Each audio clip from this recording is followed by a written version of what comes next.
Thanks. Thanks, guys. All right, so ladies and gentlemen, we'll probably have more of us join us as we go, but it's my pleasure to welcome Daniel LaPenta from Drew University. Thank you. Thank you. I'm very happy to be here.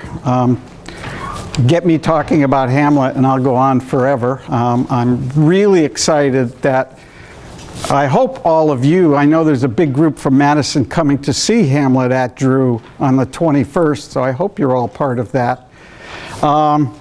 Hamlet has a special place in my life because I think it was my senior year of high school studying Hamlet that I think changed my life. I was accepted to New York University in aeronautical and astronautical engineering. I went to Boston College as a math, possible physics major. By my sophomore year, I was a theater English double major, and I blame Hamlet for most of the shift. The play just spoke to me as a high schooler. That character was just so fundamentally interesting and moving, and his struggles were my struggles, and I really made a connection to it. So I've been directing now for 40 years, a long time, and I never thought I would do Hamlet because as much as I love the play and I've taught it in a lot of classes, I said, too hard, not going to do it, never going to do it. But then, as you may have heard, right now, opening officially today at Drew is a copy of Shakespeare's 1623 First Folio. It's opened up to public viewing. Drew applied to the Folger Shakespeare Library in Washington, D.C. because they, in 2016, is the 400th anniversary of Shakespeare's death. The Folger Shakespeare Library is one of the, I think, the largest accumulation of first folios in the world. They have about 70 or 80, and the estimate is there's only about 230 some odd in existence of about the 750 that were originally printed back in 1623. Anyways, they decided they would do this program where they would tour one copy to one site in every state. And we are happy at Drew that Drew was chosen as that one copy. So actually, when you come to see Hamlet, we've built into the schedule after, you'll be able to go not only see the folio, but there's actually another exhibit on campus that I saw yesterday for the first time that is really interesting. It has things like an original King James Bible, and other books that go back to the 16th century. And there's also, I think we may even have a little talk on the fascinating way books were put together in that time. You might wonder why, well, let me not jump ahead. I'll get to that in a second. Let me a couple things I wanted to just briefly talk about, and then hopefully give you plenty of time to ask questions. I've been told you're only in about Act 2, so I can't reveal any of the secrets of the play. I will try not to. That's kind of hard. But as a director and as a teacher of theater, I always approach a play from the perspective of how do we do it. I don't necessarily approach it as a work of literature that lives on the page. Theater, drama, Shakespeare in particular, was written to be performed. And one way I like to describe my sense of the performance element, it's like translating the play from English, from literature, into the language of the stage, into live actors, into light sets, sounds, and the speaking of the lines. It is like, as if you took Shakespeare's text and wanted to do it in German, and you would translate it into that language. The language of the theater is a different language, and that's always my perspective as a theater person. I always look at it as in performance. How do we perform it? A little more background. In Shakespeare's time, there were, while he was alive, 2 copies of Hamlet were published. I've talked a little bit about the Folio, I'll get back to it. These were published in what was called quarto versions, and Folio, quarto, and then there is even an octavo version. It's all actually very simple, and it depends on how many folds in a piece of paper determines what that book goes like. Imagine a bigger sheet of paper. A folio is folded once in half, so each page of a folio is actually 4 pages of text. It's a much bigger book. Again, it's bigger than this. And what they would do, and I was actually at a talk yesterday about the folio, and what they would do is they would join, I think, about 4 to 6 of these folded pages together into a small section, and then they would form all these small sections together. One of the absolutely befuddling things that I have no idea. Imagine when the folio was printed, it was done, each letter hand set. And at the one of the Drew exhibits, you will see the little pieces of metal that had individual letters on it. So this is actually a facsimile of a first folio, so I can pass it around. You can get a sense of the size and scope, and like I think it's close to 1,000 pages long. The amount of time and effort that went into just typesetting this, but they didn't start at page 1 and go to page 2, 3, 4. Because of all these foldings, you don't necessarily have page 1, 2, 3, and 4. Because they put a bunch of these together, you might have page 1, page 20, page whatever. And so the typesetters literally had to anticipate that. They had to figure out, okay, we're going to do this little, and the little sections of multiple folio pages is called a quire, and I think it's spelled Q-U-I-R-E.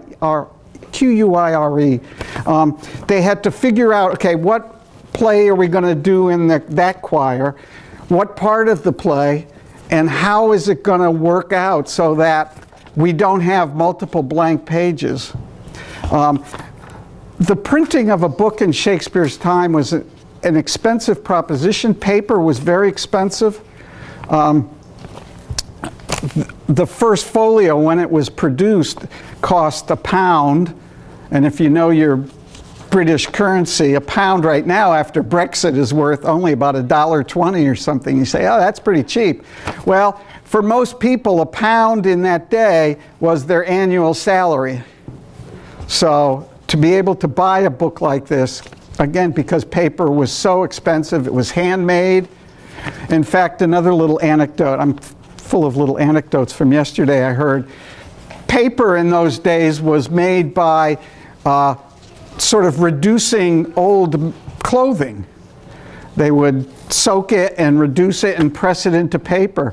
So literally the paper that the first folio you would see at Drew is printed on is sort of the people, off their backs, literally, and becoming part of this epic work. So that's a folio. A quarto is just if you fold the paper again. Now you have 8 pages. It's a slightly smaller book, almost a paperback.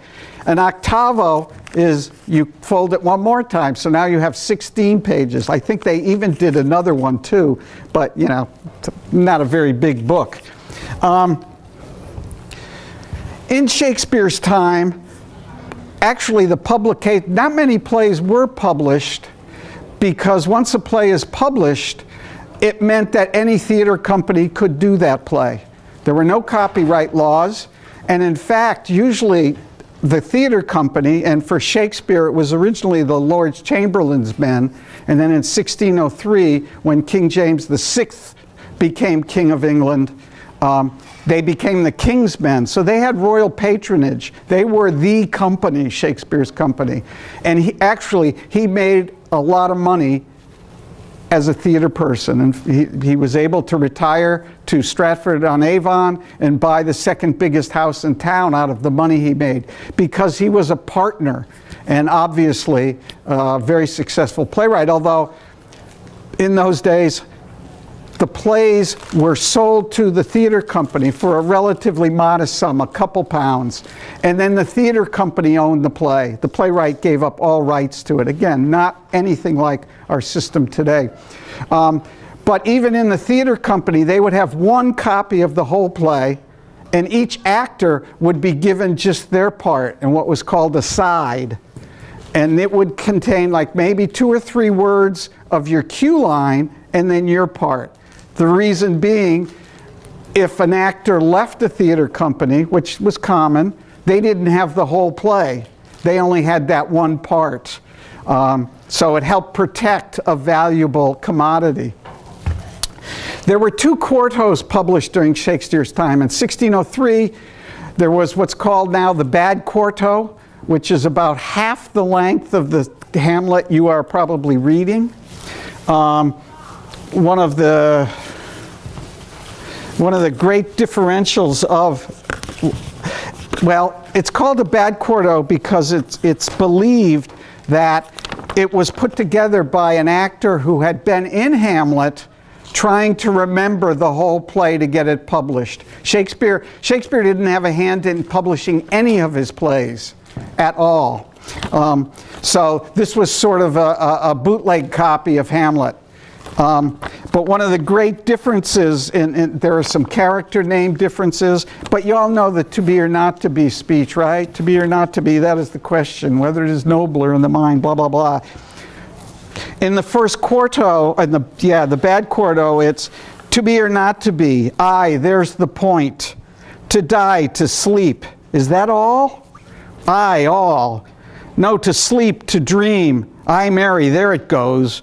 For in that dream of death, when we awake and born before an everlasting judge, etc., etc. So you can see it's there. That's the idea.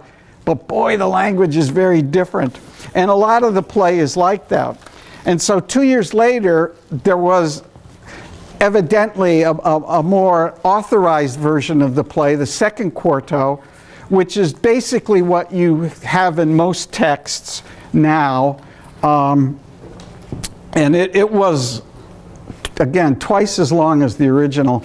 The Folio doesn't come out until 1623, and Shakespeare died in 1616. 2 of his actors actually took it upon themselves to say that we need to publish these plays. And somehow they managed to get the capital and to organize this whole process.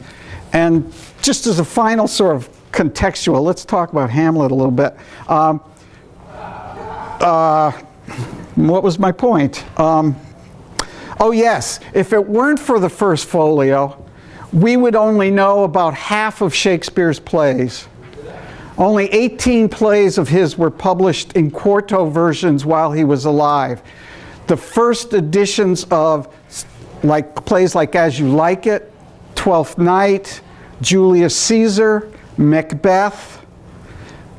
If the first folio had not been done, we would not have those plays, quite probably, because there's no other existing editions of them. So not only was the first folio clearly an endeavor of love by 2 of his former actors, but it has given us and all posterity a great service in saving these plays. All this talk about context and the texts and stuff, actually one of the things I wanted to talk about, directing any play, but directing Hamlet especially, is all about choices. What choices do you make? And the first choice you really have to make is what text are you going to use? There is no single ideal version of Hamlet. There's not one on paper. There's not one that you see on stage. All of them, and there's probably hundreds of editions of Hamlet you could buy, all of them are the result of choices that in terms of a text, and this is the Arden second quarto Hamlet, it's the editors of the play who decide exactly what's the best text they feel. Because even in the first folio, you say, okay, it's a book, there it is, it's all the same, right? Well, no. What they would do is they would print a page and then they would proof it. And they would find mistakes, they would correct the mistakes, but they wouldn't throw out the page that had errors in it because paper was too valuable. So they would use that and keep those errors in. So even in original first folios, there are a lot of variations in the text. And there are some fairly significant variations between the first folio and the second quarto version. A scene you haven't gotten to yet, but I won't tell you what happens. It's Act 4, Scene 4. Hamlet has what is usually his final soliloquy as he watches Fortinbras's army going off to war. In the folio, that whole scene is 6 lines long. Somewhere, and historians seem to think maybe Shakespeare himself did it, edited the text and cut that somehow there was a feeling like maybe that didn't make the cut in the play. And when you see Hamlet at Drew, we will not have that scene and not have that monologue. Because in part, you know, I edited the text myself. I've directed a number of Shakespeare's, and I always love to do that because as a director, it's a great way to know the text, you know, because I'm pouring through it. I have multiple different versions of the play, and I'm looking what they did. And you know, if you did all of Hamlet, it would take you about 4 or 5 hours to see. And I don't want to sit through 4 or 5 hours of Hamlet. So we have made a lot of edits. We've cut about 1/3 of the text out. But I think what it does, and every production does that, and every production decides, oh, I want to keep this line or that line I can sacrifice. And that's shaping our interpretation of the play. It was interesting. I'm teaching a seminar at Drew on Hamlet right now, and we were reading Act 3, Scene 1, which is where Hamlet says to be or not to be, and then has a scene with Ophelia. I won't say any more about it, but just because when in class we're reading it from a textbook. And as we were reading it, I said, boy, I cut that out. I cut that. Boy, that changes things a little bit, doesn't it? And it does. And I know why I cut it out, because I wanted to, you know, in essence, I'm interpreting who Hamlet is by what I leave in, what I leave out. Again, there's no ideal Hamlet. Every Hamlet is unique by the choices the actor makes, and that's going to be, you know, I have one of my students playing Hamlet. Yes, I have my ideas of directing, as director, about who Hamlet is, but ultimately, it's his Hamlet. It's who he is as a human being, what he knows, what he brings to the part that's going to shape what our Hamlet is. You know, I can shape broad strokes and say, what are you doing in this line? Hit this word because this is really significant. But ultimately, he brings himself to the role. And there are just parts of parts of the role that you will see that are uniquely going to be Nate, who he is, because he'll connect with his own life. He works with his own body and physicality. So casting actually, obviously, is another choice one makes. But first, you got to decide what text. Second, I think, big thing a director needs to confront is what themes in the play do you want to stress? Again, every director will find unique aspects of the play to promote. One thing that struck me early in my study of the play is imagining Hamlet's experience as about the worst possible nightmare you could encounter. You know, you have a young man, and we'll talk about that in a second, a young man whose father dies, and then this ghost comes to tell him that the father was murdered by his uncle, who has now married his mother, and he's really upset about that. If you look at, you know, the first time we see Hamlet alone, and oh, that this too solid, or if you go by the quarto text, oh, that this too sullied flesh, you have to make a choice there. You know, in that speech, Hamlet isn't upset about the fact that he wasn't made king. He isn't even, you know, he talks about his father, but he doesn't seem to be totally heartbroken that his father's dead. Yeah, it's devastating to him. But what's he really angry at? He's angry at his mother. He is so, you know, that his mother could betray his father's memory, that he died 2 months ago, and within a month, he says, she's remarried. That's what's really sticking at him in the beginning of the play. So, you know, again, it's a nightmarish situation for him. And then all the other things that happen along the edge of the play. If you've gone through 2-2, right? You've gone through the second act. I can faithfully say that clearly Hamlet is upset that Ophelia has stopped seeing him. Because we have the scene in Act 2, Scene 1, where Ophelia comes in telling her father about Hamlet's visit to him, and he's clearly distressed.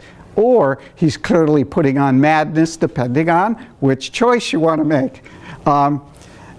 That whole relationship obviously develops along the way. So it's a rotten situation for this guy. And what struck me in a sort of meta-theatrical level is that every time you go see the play, every time you pick up the book and read the play, you all are forcing Hamlet to relive this nightmare. And it's like a Groundhog Day thing, where Hamlet is stuck in this loop forever of this awful experience. So that, as a direct, what's that? No, don't feel bad. So that's a theme that, you know, as when you see the production, I think you'll see we pick up on. And from a director's standpoint, it was also cool because in a nightmare, anything can happen. It sort of frees us from necessarily being bound by reality. And you will see in one scene, we actually have a walking corpse, but it's a nightmare. We can do that. So this nightmare theme was really struck me early. There's the whole idea of Denmark, you know, something's rotten in the state of Denmark. It's a world that has been corrupted by Claudius's original sin of killing Hamlet Sr. And it's like a virus that's slowly infecting the world of the play and corrupting the world of the play. The world is decaying. We have this surface veneer of everything's great, but the innards of the world of Denmark are falling apart and being corrupted. And I think one of the things Hamlet has to confront in whether he's going to deal with this charge to avenge his father's murder is, if he does that, he sort of needs to immerse himself and use the tools of this corrupted society in order to do that. And I think one of the reasons why Hamlet delays in acting is he understands that. And does he want to make the moral choice of saying, okay, in order to fight evil, I need to be evil? It's an important choice for him. So that nature of the world of the play is an important theme. Another theme that struck me a lot is the world of Denmark. The world of Hamlet tends to be a very bipolar play. It's full of extreme opposites. One of the big ones is the dichotomy between emotions and reason, your head and your heart. Hamlet is really torn between that, I feel. He has a scene, it's in Act 3, Scene 2, but I'll just read some lines. It won't reveal anything. When he's talking to his friend Horatio, and he says, you know, he gets him alone in a moment, and he says, "And blessed are those whose blood and judgment are so well commingled. Give me that man that is not passion's slave, and I will wear him in my heart's core, I in my heart of hearts, as I do thee." And I think Horatio is Hamlet's sort of ideal vision of what he would like to be. Someone who is, he's intellectual, he reads a lot, he goes to school, he's been off in college in Wittenberg, but he is also very emotional. And Hamlet gets himself into trouble when his emotions react and he does not check them. We see his emotions where? Well, in the first soliloquy, we see him, you know, ranting and raving at his mother. In his second soliloquy, when he's, you know, after the players have come in and he says, "Oh, what a rogue and peasant slave am I," he is again, you know, he imagines himself as this actor on stage in this great revenge drama. And that whole scene, that whole speech climaxes in a moment where he goes, "Oh, vengeance!" And it's like this great theatrical moment, and he stops. And then he says, "Why, what an ass am I?" You know, he gets so caught up, and then suddenly he realizes, God, I'm acting like a real jerk. And it talks it down. So, you know, I really believe Hamlet himself is somewhat bipolar, you know, between his moments of complete sanity and when his emotions get going, it gets close to insanity. And you'll see in Act 3 other moments that, you know, it's really questionable. Is he rational in these moments? And when does he do what? And what is the motivation to do it? So the mind and heart, reason, emotion is a big theme in Hamlet. Yes? Oh, okay. Oh, gosh, all right. Another theme, well, let me go on, just say, the other big thing is what questions do you ask? You know, just for example, how old is Hamlet? If you go to Act 5, Scene 1, you will see that he's probably about 30 years old, which has never made sense to me. Fortunately, in the bad quarto, the same scene is different, and it only dates him at about 20. So, which makes more sense to me. He's you guys. You know, he's dealing with the issues you guys are dealing with, just as he was in my high school time. So we're making him that. We've jigged the lines a little bit. Again, using the bad quarto as a reason, but just in this one line that really establishes how old Hamlet is. Instead of making it, I think it's 3 and 20, we make it 3 and 10. So we cut 10 years off. But Hamlet as a 30-year-old student is really weird for me. It doesn't make much sense. Anyways, I'm sorry I went on so long. I wanted to answer questions. Can a couple quick ones? We will be having a little talkback, which I hope, depending on how long the play winds up lasting, and to make sure you can get on to all your other things after the performance. So bring your questions there. Ask them there. Anyways, thank you. Appreciate sharing your lunch with you. Thank you for having me.